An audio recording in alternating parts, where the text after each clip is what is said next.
Bonjour à toutes et à tous, je suis très heureux de vous retrouver pour cette homélie du 17e dimanche du temps ordinaire.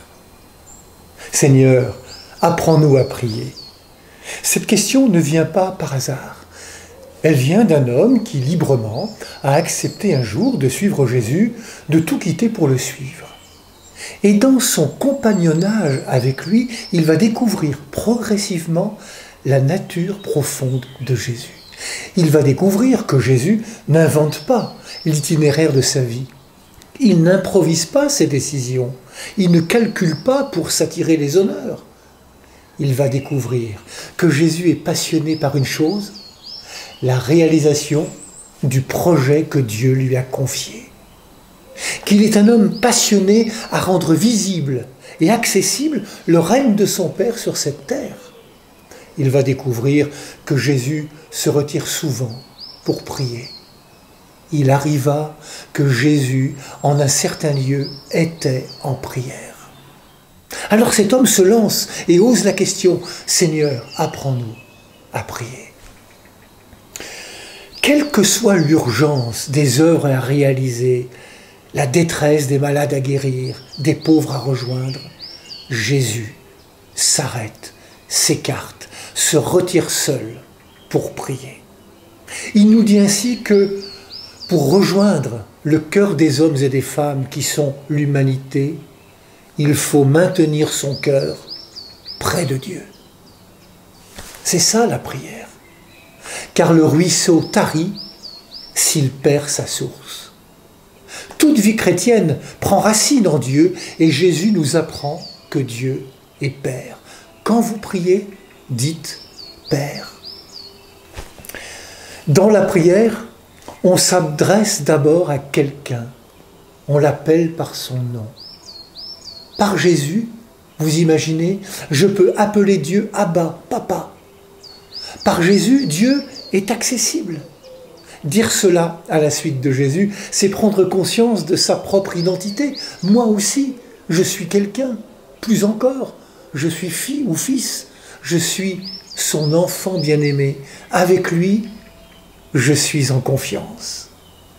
Alors, regardons de plus près les mots de la prière de Jésus. Ce n'est pas d'abord, vous savez, une litanie de demandes pour nos propres besoins. C'est d'abord la prière d'un enfant qui s'intéresse à son Père. C'est pourquoi la prière commence par deux vœux. Que ton nom soit sanctifié.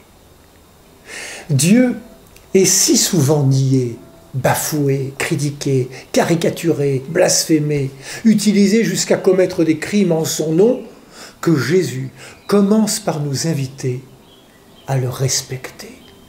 Sanctifier, c'est le contraire de bafouer, que ce nom soit révélé par le témoignage de notre vie. Et puis, que ton règne vienne. Ce règne, c'est le projet de Dieu. Ce royaume qui ne s'impose pas par la violence, mais qui se propose à notre liberté. En disant que ton règne vienne, j'accepte que Dieu soit premier, que l'amour tel que Jésus nous l'a révélé soit déjà là, aujourd'hui. J'accepte tout simplement d'entrer dans ses vues comme un enfant qui a tout à apprendre.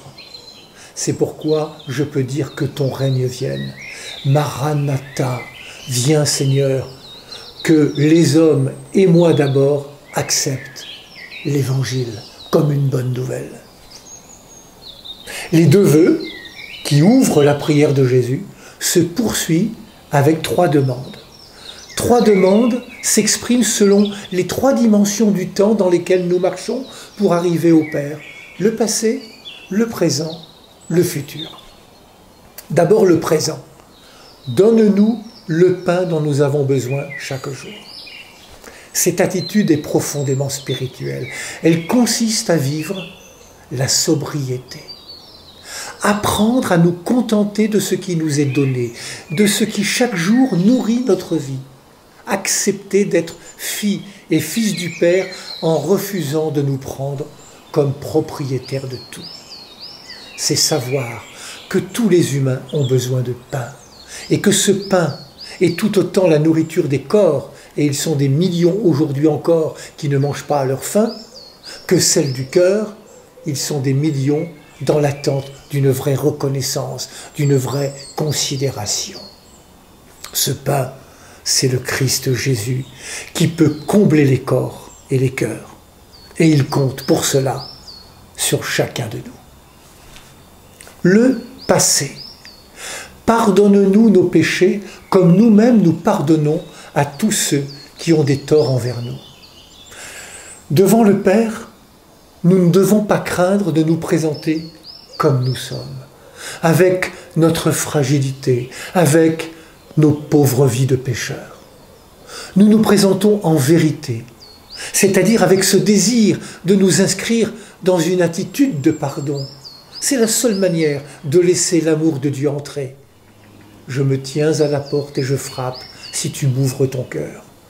Pardonner, c'est ouvrir son cœur à celui qui seul peut pardonner.